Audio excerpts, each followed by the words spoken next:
ஆண்வட்டம்ல செந்தமிழே தேன்மொழியே தென் தமிழே தாய்மொழியே உனக்கு முதல் வணக்கம் அவையோருக்கு மறு வணக்கம். அடுத்து என் நெஞ்சில் குடியிருக்கும் தமிழ் பற்றின் முழக்கம். முத்தமிழாய் உருவகிக்கும் நச்சமிழாம் மொழிகளுக்கெல்லாம் தாயாக ஆனவளாம். வற்றாத இலக்கண இலக்கியமும் முடிசூடா புகழெல்லாம் கொண்டவளாம். கத்துக்கடல் புகழ் தாண்டி பொழிந்தவளாம். கனிச்சுவையாய் இனிக்கின்ற மொழி இவளாம். தாயிற் சிறந்த கோயில் இல்லை, தாய் மொழியில் சிறந்த வேறு மொழியும் இல்லை. தமிழ் காடு மலை முகடுகளை எல்லாம் கடந்து இரண்டாம் தமிழ்ச்சங்கம் வைத்த கபாடபுரத்தை ஆழிப்பேரலை அழித்த போதிலும் அழியாத அழிக்க முடியாத மொழி. இந்த தமிழ் மொழி ஒன்றும் சாதாரண மொழி கிடையாது. இதை நாம் மட்டுமல்ல, வெளிநாட்டவரே கண்டு ஆச்சரியப்படும் அளவுக்கு உள்ளது. ஆம், இதுவரை தமிழின் பொதுமறையாம் திருக்குறள் 58 பழங்குடியின மொழிகளில் அச்சிடப்பட்டுள்ளது. இன்னும் 120 மொழிகளில் அச்சிட்டு வெளியிட தயாராக உள்ளது. முதல் சங்கம், இடைச்சங்கம், கடைச்சங்கம் ஆகிய 3 சங்கங்களால் காக்கப்பட்ட மொழி நம் தமிழ் மொழி. முதல் சங்கத்தில் உள்ள தொல்காப்பியமாகட்டும், இன்னும் பிற இலக்கண இலக்கியங்களாகட்டும், அத்தனையும் தமிழரின் வாழ்வியலை எடுத்து காட்டும் ஒரு சான்றாக உள்ளது என்பதை நாம் மறந்துவிடக் கூடாது. ஒருவர் நாம் பேசுவதையோ எழுதுவதையோ புரிந்து கொள்ள முடியும். ஒருவர் நாம் பேசுவதையோ எழுதுவதையோ புரிந்து கொள்ள முடியும். ஆனால் தமிழில் நாம் பேசுவதை அப்படியே எழுத முடியும். சிந்தித்து பாருங்கள் சகோதரர்களே, ஆங்கிலத்தில் இது முடியுமா? நிச்சயமாக முடியாது. அது நம் தமிழ் மொழியில் மட்டுமே முடியும் என்பது எவ்வளவு பெருமைக்குரிய விஷயம். பாவணர் பாராட்டுகிறார். எப்படி பாராட்டுகிறார்? தமிழ் பொதுமக்கள் அறிவுடை மக்கள் என்று பாராட்டுகிறார். எதனால் அறிவுடை மக்கள்? தமிழால் தமிழ் பொதுமக்கள் அறிவுடை மக்கள். தமிழில் எத்தனை இலக்கண இலக்கியங்கள், தொல்காப்பியம், சீவக சிந்தாமணி, வளையாபதி, குண்டலகேசி, இன்னும் எத்தனை இலக்கியங்கள் உள்ளன. இதனால் பகுதிமாற் கலைஞர் தமிழை பாராட்டுகிறார். அத்தனை சிறப்பியல்புகளையும் கொண்ட தூய்மொழி அதுவே நம் தமிழ்மொழி என்று 16 சிறப்பியல்புகளையும் கொண்ட செம்மொழி நம் தமிழ்மொழி என்கிறார் பாவணர்.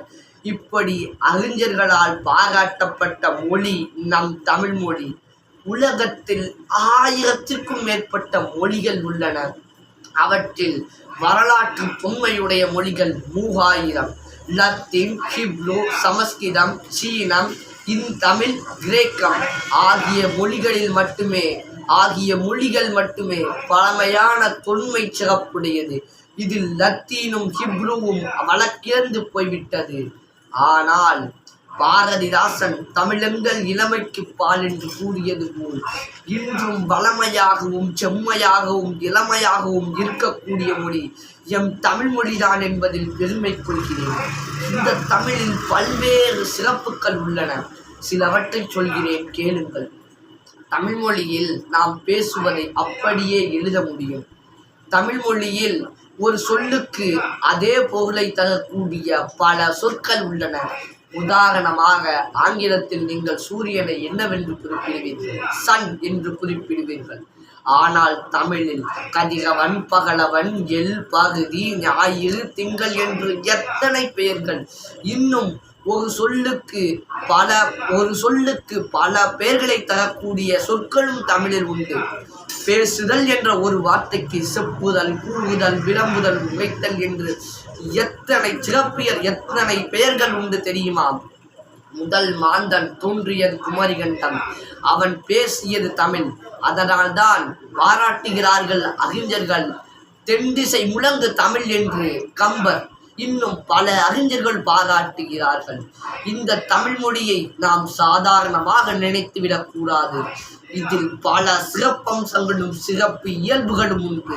இயல், இசை, நாடகம் என முப்பெரும் பிரிவுகளின் கீழ் தலை தோங்கி நின்று கொண்டிருக்கிறது. உலகில் 96 மொழிகளுக்கு உறவு பெயர்களாகவும் 109 மொழிகளுக்கும் வேறு சொற்களையும் கொடுத்து உலக மொழிகளுக்கெல்லாம் தாய்மொழியாக திகழ்கிறது நம் தமிழ்மொழி. இயற்கை நமக்கு கொடுத்த பொக்கிஷத்தை பயன்படுத்தி அழிப்பது மட்டும் நம் கடமையல்ல, மாறாக அதனை பயன்படுத்தி அதை மீட்டுருவாக்கம் செய்து அதன் வளமும் குறையாமல் பார்த்து கொள்ள வேண்டும். தமிழ் மொழிக்கு இது முற்றிலும் பொருந்தும். நம் மொழி உலக அரங்கில் பேசப்பட வேண்டுமானால் இன்னும் தமிழில் புதிய கலைச்சொற்களை உருவாக்க வேண்டும். தமிழில் பேச வேண்டும். தமிழின் பெருமையை சிந்தித்து பார்க்க வேண்டும். வெற்றி என்பது வெகு தொலைவில் இல்லை. அதை விட்டுவிடும் எண்ணத்தில் நானும் இல்லை. பேச்சினில் தீப்பற்றி உண்மையை கைப்பற்றி பெறுவேன் பெருவெற்றி. அனைவருக்கும்